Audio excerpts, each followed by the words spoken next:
فیض صاحب، اس ساری صورتحال کے بعد جو ٹرن آؤٹ ہمارے سامنے آ رہا ہے، آپ کے تجزیے کے مطابق کیا ماضی کے جو ادوار گزرے ہیں ویسا ہی ٹرن آؤٹ تھا یا کوئی ابھی مختلف ہے؟ یہ دیکھیے، ٹرن آؤٹ ڈیفینیٹلی اس وقت بہت بہتر ہے. اس کی وجہ یہ ہے کہ دونوں جو کینڈیڈیٹس ہیں انہوں نے بہت زیادہ انرجائز کیا ہے اس پورے الیکٹوریٹ کو، جو ووٹرز کو.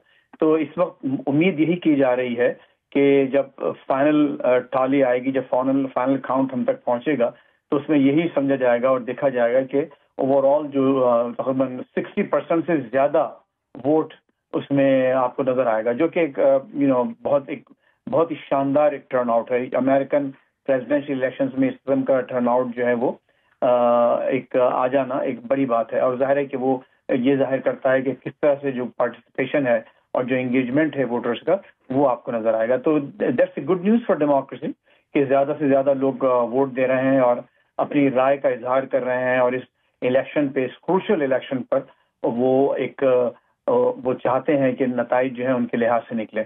تو ابھی آپ یہی دیکھ رہے ہیں، جیسے کہ آپ بھی دیکھ رہے ہیں بورڈ پہ، میں بھی اس وقت دیکھ رہا ہوں اپنے کمپیوٹر پہ کہ کہاں کہاں جو ہے اس وقت کتنا ووٹ آ چکا ہے اور کون اس وقت لیڈ کر رہا ہے.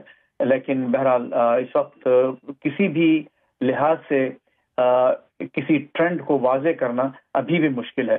اب جیسے دیکھیے، ابھی بات ہوئی تھی فلوریڈا کی یا نیو یارک کے، ہمارے ساتھی معاوض نے بات کی نیو یارک کی، کہ نیو یارک حالانکہ ایک بلو اسٹیٹ ہے، لیکن وہاں پر خود ڈاؤن ٹاؤن نیو یارک میں، یعنی اسٹیٹ آف نیو یارک ہے، پھر ایک سٹی آف نیو یارک ہے. تو نیو یارک بہت بڑی اسٹیٹ ہے، اور اس کے بعد ایک اس کا شہر ہے جس کا نام بھی نیو یارک ہے.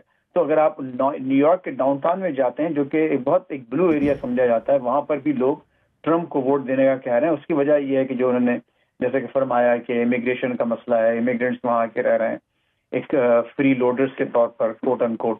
تو وہ ایک بات ہے جو کہ اثر انداز ہوگی. لیکن کیونکہ ابھی بھی نیو یارک اسٹیٹ میں، not new York city, the state of new York میں ابھی بھی جو اکثریت ہے وہ ڈیموکریٹک ووٹرز کی ہے، لہذا جن کی بھی اکثریت ہوگی وہ تمام الیکٹرل ووٹس اسی کینڈیڈیٹ کو ملیں گے، چاہے وہ صرف 51% ووٹس ہوں، لیکن چونکہ اکثریت ہے وہ جا کے اس کو کملا ہارس کو مل جائیں گے اگر انہوں نے 51% یا اس سے زیادہ ووٹس لے لیے. تو یہ صورتحال رہے گی. جی فیض صاحب، بتائیے گا کہ جو بھی جیتتا ہے، جو بھی نتائج آتے ہیں، وہ کل صبح تک شاید ہمیں پتہ چل جائے. مجھے بتائیے گا کہ نتائج کے بعد ڈونلڈ ٹرمپ نے تو یہ کہا ہے کہ وہ تسلیم کر لیں گے، اگر وہ جیتے یا وہ ہارے تو وہ اپنی ہار بھی تسلیم کریں گے.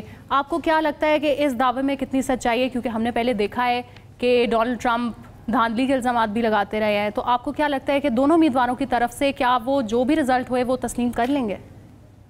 بہت اہم بیان ہے ان کا. دیکھیے، ایک تو اس سے دو باتیں ہیں. ایک بات تو بہت واضح ہے کہ شاید وہ اپنی وکٹری کے، اپنی جیت کے بہت کانفیڈنٹ ہیں کہ وہ الیکشن جیتیں گے، لہذا وہ مرحلہ آئے گا ہی نہیں کہ ان کو الیکشن کے نتائج کو ڈینائی کرنا پڑے.